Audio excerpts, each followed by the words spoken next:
នៅពីក្មេងវ័យម៉ែស្ដីម៉ែថាមួយម៉ាត់ខូចចិត្តលួចយំស្ងាត់ស្ងាត់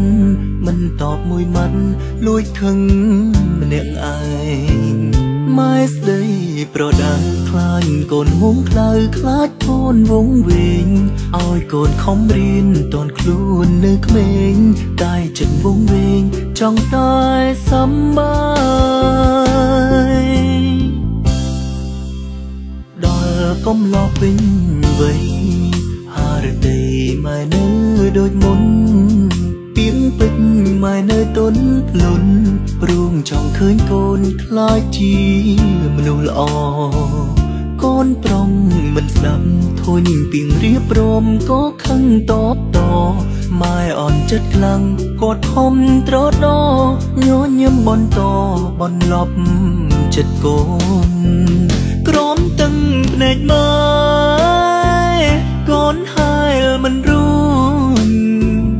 មិនសុំកូនប្រុងសាងភាពល្ងងឈួនសុំតុងម៉ែផ